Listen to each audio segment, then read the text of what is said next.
Today I fucked up pulling a hair off my thigh. So this happened a few weeks ago, but I still sometimes shiver at the thought. If you're a girl, you know you shed, and hair ends up everywhere. You don't know how it got there, but it did, and you pull it off you. Well, I was using the bathroom when I noticed a hair was stuck to my upper inner thigh. I finished peeing and cleaned myself, then went to wipe it away as well. Well, it got stuck on the toilet paper, and I noticed it was like maybe on me farther than I thought, like when you're in the shower, and it somehow ends up in your crack. So I pulled it, when all of a sudden I feel this tug along with pressure all the way into my lower abdomen. My hips all of a sudden light up with cramp pains, and I hunch over. My immediate reaction is, what the fuck was that? Now my initial thought is, was that my IUD string? But I know that my IUD is indeed intact, and it was definitely a hair. So I go, let me just kind of pull it a little more. Part of it snaps, but I get hit with pressure and cramps, and I realize that the hair is somehow caught on my IUD. I'm sitting there on the toilet thinking I have to get it off my IUD, and I have to do it by myself. I had to basically feel around inside and pull it off. I did successfully. It was like knotted on the IUD string. I'm a little traumatized from that experience. I immediately texted my cousin because I don't know how it got there, when it got there, and they go, "You kept it up there, that's how." So if you ever start off having sex beneath blankets, beware, if there is a hair anywhere on your blankets, you have a chance of getting it pushed inside you. And if you have an IUD, you also have a chance of it getting stuck. Too long did not read. I had a hair wrapped around my IUD because my fiancé and I had sex, and somehow a hair got pushed inside me. It was awful. Don't recommend that experience. Well, this is the worst nightmare I didn't know existed, thank you. There is either nothing here, or just this link. I had no idea where this was going. And to be honest, in the end I'm glad it was a hair around an IUD. 'Cause otherwise I was imagining some kind of eldritch horror. I'm uncircumcised, and one time I was going into a stall at work to pee, and there was a small bit of red hair near the tip, poking out from under the foreskin. I grabbed to pull it away and throw it in the toilet, and nearly doubled over in surprise. Turned out it was one of my girlfriend's long curly red hairs, and it had gotten wrapped all the way around the head a couple times, /behind the head, under my foreskin. It didn't hurt nearly as bad as what Opie described, but I was not expecting that sensation when I pulled the hair. I put the text thread with my cousin on my page, since I can't upload photos here, but yeah, loudly crying face, still mortified. For sure the worst thing I've read today. You may want to get checked out to make sure the IUD is still positioned properly. Today I fucked up by bringing a girl to my place on the first date. I'm laying here now, unable to sleep because I'm paranoid. Just figured out how to use my watch to call 911 silently too, which makes me feel better. I met a girl on the dating apps, and her pics were really good, like suspiciously good, enough that I thought she could be a scammer. But after some chatting we agreed to a date. At first we agreed to meet there, which is great for me. Before I go to the dinner spot, she messages me asking if I can pick her up, which is weird, but I just agree. I meet her, and she's pretty similar to her pictures, quite attractive, though not the same. We get dinner, and she manages to ring up a bill of $230, which sucks, but I'm like, okay, maybe just this date. Her phone is also dead, which is odd. After dinner, I tell her I'll take her back, but she says she wants to stop and get some weed nearby. I say fine and take her, but when we get to paying, she suddenly doesn't have a payment method, and her phone is dead. So I end up paying another $50, though she says she can pay me back. She wants to smoke it, so I agree to go somewhere for her to smoke, and I find a cable in my car to charge her phone. We are hanging out, but it's getting late, so I tell her we need to go.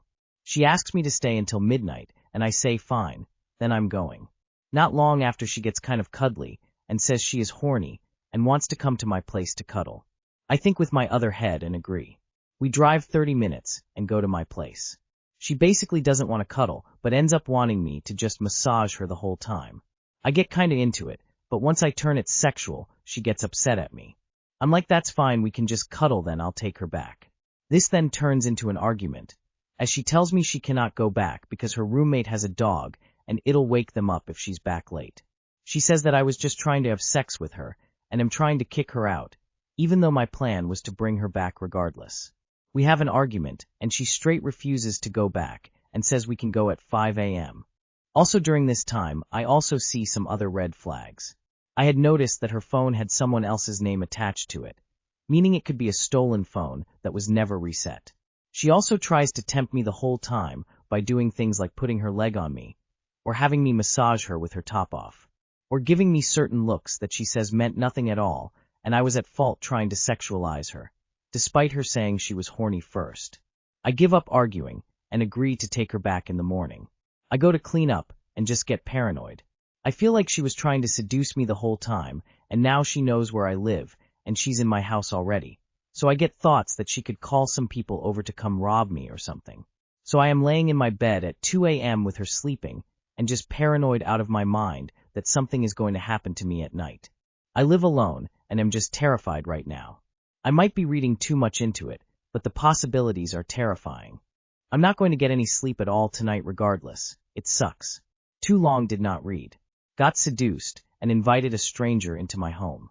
Now I'm terrified, unable to sleep, because I feel vulnerable. 5 a.m. edit.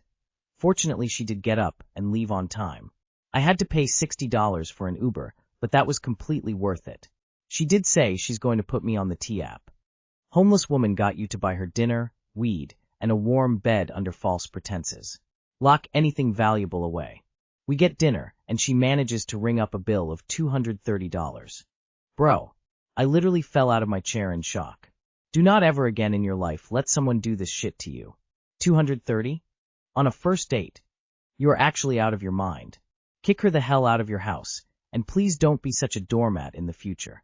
You aren't being set up for a robbery, you're being finessed. The dead phone, the $230 dinner, and the free weed excuse are all classic plays. The mixed signals are a manipulation tactic to keep you compliant. Take the $280 loss as a tuition fee for a life lesson and never pick up a first date from their house again. You have been way too friendly. Kick her out. You don't need a reason to do so. She's basically trespassing by now. It's not your problem. She has no place to go. So she is basically homosexual. Wake her up and tell her you're getting an early breakfast so she doesn't get home hungry. Take her somewhere with a counter to sit at so the server has eyes on her, and go to the bathroom before ordering. Walk out. Today I fucked up by not listening to something who figured something out 400 plus years ago. Last year I planted several Jerusalem artichokes in one of my garden's raised beds. I read that they are pretty maintenance free and grow tasty tubers that can be eaten raw or cooked. And they were right. No watering, no weeding, no mulching, and the bushes got absolutely massive. Like 6 foot in diameter and 12 tall. Also I got lots of pretty sunflowers that smelled nice, as well as 10-ish pounds of tubers. I was going to replant most of them along the greenhouse, but decided to eat a few. For lunch. Sliced thin on a salad. Crispy, nutty, lightly sweet. Delicious. For dinner. Oven roasted with shallots, garlic, butter, herbs, salt and pepper. Nutty, lightly sweet, potato-like texture. Extra delicious. Then came the gas. So much gas. I have been farting for hours. Loud voluminous farts. Did some research on Wikipedia. Don't give me that look, lady. And found this little tidbit way down out the bottom by John Gerard circa 1621. Which waysoever they be dressed and eaten, they stir and cause a filthy, loathsome, stinking wind within the body, thereby causing the belly to be pained and tormented, and are a meat more fit for swine than men. Next year I think I'll just admire the flowers. Too long did not read. Jerusalem artichokes are loaded with inulin and will make you extremely gassy. You mean fartichokes? My neighbor figured out that if you soak them in a brine for a few days, it takes away the gas. This is the recipe she shared with me. Was your belly pained and tormented, or was it just gas? Because there are nights when I have the house to myself, and I probably wouldn't mind having some gas in exchange for free tasty tubers. I worked with a guy who ate so many and got so bloated that he kept passing out. His wife called 911, he took an ambulance to ER, and was told that the pressure from the gas had triggered a vasovagal response, causing him to faint. I thought it was funny as shit, but he did not. So you feed them to the swine. Do you realize what flatulent swine are like? Lacto-fermented sunchokes are phenomenal and don't result in fart-pocalypse.